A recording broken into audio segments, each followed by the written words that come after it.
Good evening. This is All India Radio and I am Lalema Aneja Dang with the news at 9.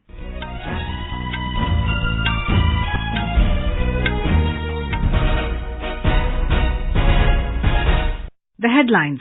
Shiv Sena leaders meet Maharashtra Governor, say they are willing to form government but need more time. Congress and NCP to hold further consultations on government formation in the state. Train services from Srinagar to Baramulla in Kashmir to resume tomorrow.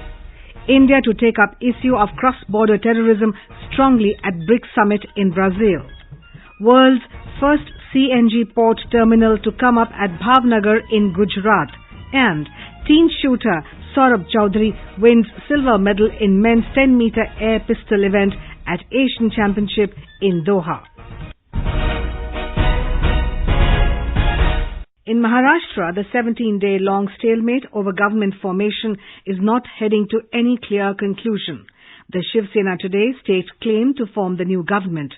A delegation of Shiv Sena, led by leader of the legislature party Eknath Shinde, Thackeray Scion, Aditya Thackeray and other party leaders met Governor Bhagat Singh Koshari at Raj Bhavan in Mumbai this evening. The delegation expressed willingness to form government but asked for 48 hours time to complete formalities. Earlier in the day, series of prolonged meetings of Congress, NCP and Shiv Sena were held in Mumbai and Delhi over formation of new coalition government led by Shiv Sena. Here's more from a correspondent. The clouds of uncertainty over the new government formation in Maharashtra still looms large. Shiv Sena leader Aditya Thackeray, after meeting the governor, said that his party showed willingness to form new government in the state. He said that the Shiv Sena sought 48 hours extension to finish the formalities of coalition government. However, the governor has refused to grant more time. The Thackeray Scion, though, clarified that his party's stake was not rejected by the governor. He asserted that it's his party's duty to give honest and stable government to the people of the state. With Kunal Shinde, Nivedita Bhorkar, AIR News, Mumbai.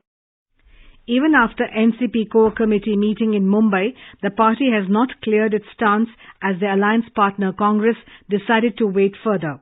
Speaking to reporters after the meeting chaired by NCP chief Sharad Pawar in Mumbai, spokesman Nawab Malik said his party will not announce anything about its stand in the ongoing situation and will wait for its alliance partner Congress to decide their stand.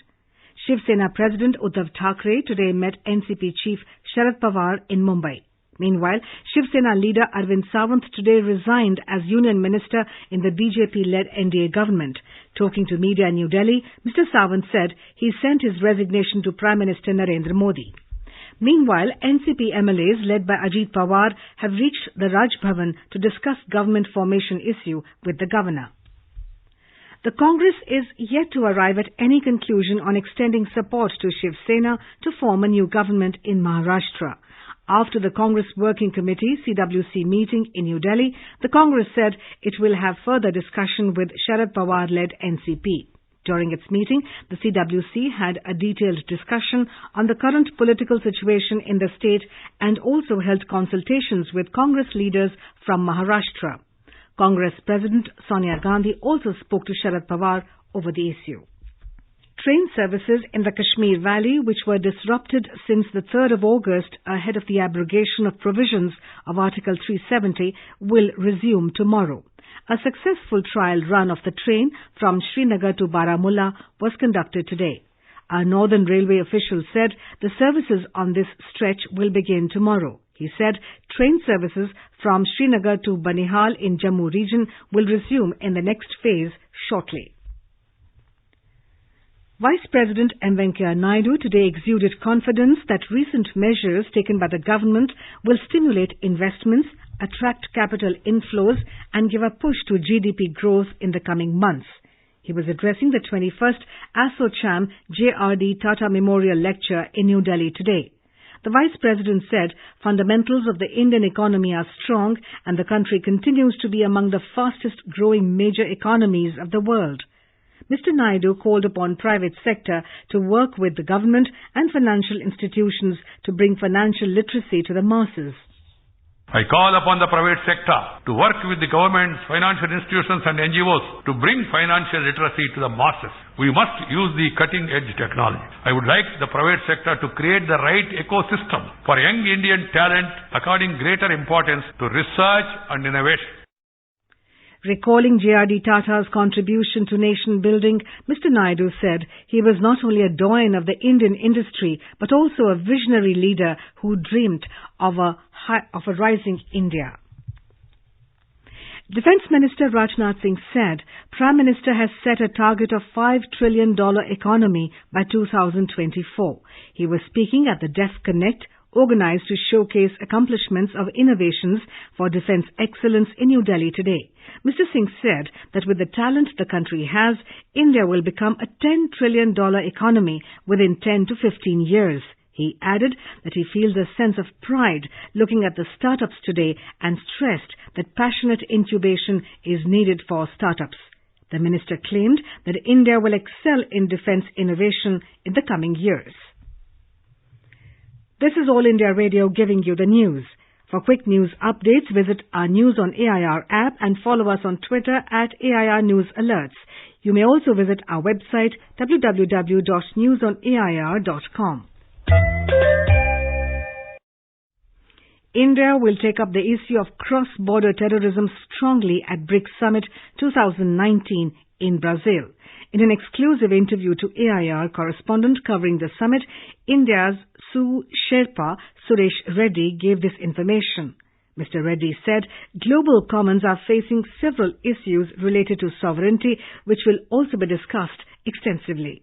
Today, when you look at in terms of challenge to sovereignty, we can look at it from multiple approaches. One could be when you look at globalization itself. When you join an international organization, we are voluntarily giving up certain powers for the benefit of the global good. Number two, digitalization is cutting across borders, and that is also proving to be a challenge, especially in the context of the digital economy. Another critical area is also terrorism, especially in India's case, because of the terrorism emanating from across the borders. When we discuss this with the other leaders, we are also able to exchange views on how we can strengthen this cooperation going forward and how do we jointly address these challenges.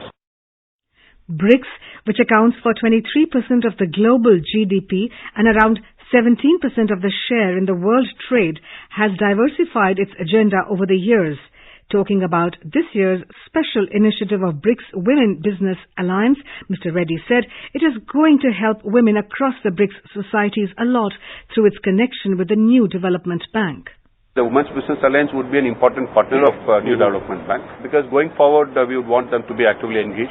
The primary objective is to support the interaction and development of partnerships between the private sector within the BRICS countries. And here the women entrepreneurs play a very important role.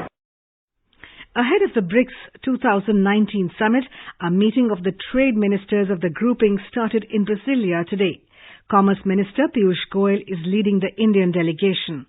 The meeting will focus on trade facilitation, investment promotion and cooperation in customs, among other issues. Getting through comparative advantages of all the BRICS countries to develop upon shared prosperity in the present global economic situation will also be the focus. An MOU on trade and investment promotion between agencies of all the 5 BRICS countries will be signed after the meeting. Power Minister R.K. Singh will attend the meeting of BRICS Power Ministers, where deliberations will focus on clean energy and harnessing the strength of each other in the energy sector. The Gujarat government has given its nod to the world's first CNG port terminal at Bhavnagar. UK-based Foresight Group and Mumbai-based Padmanabh Mafatlal Group joint venture will invest 1,900 crore rupees to set up a CNG port terminal at Bhavnagar port. The Gujarat Infrastructure Development Board, GIDB, under the chairmanship of Chief Minister Vijay Rupani, has also approved this proposal. Our correspondent has the details.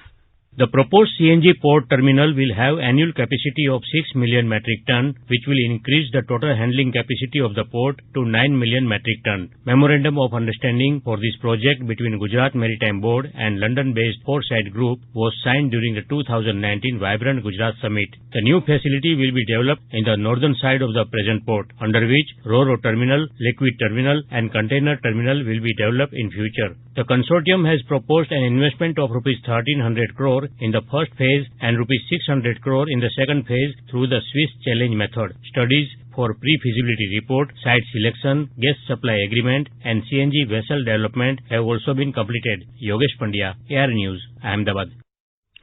Human Resource Development Minister Ramesh Pokhriyal Nishank has said that the upcoming national education policy will be India-centric and will include Indian knowledge, science, research and ancient splendor.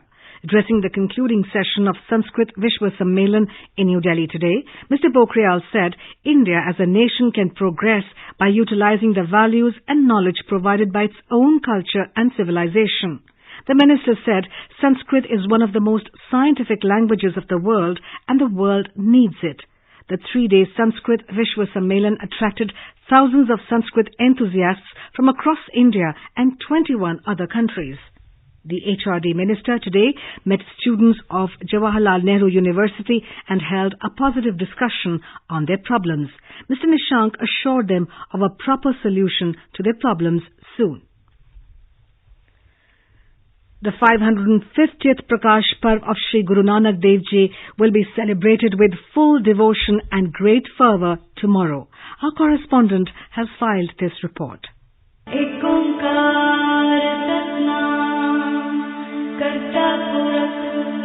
On 550th Prakash Purab of Shri Guru Nanak Dev Ji, devotees in large numbers are reaching historical town Sultanpur Lodhi, Tera Baba Nanak and Amritsar. The devotees joined the Nagar Kirtans in large number which are carried a day before the Gurpurab. All over the Punjab, the Gurdwaras are illuminated with colorful lights. The Shabd Kirtan and Gurbani will mark the Prakash Purab tomorrow. Ashwini Kumar Sharma, AIR News, Chandigarh.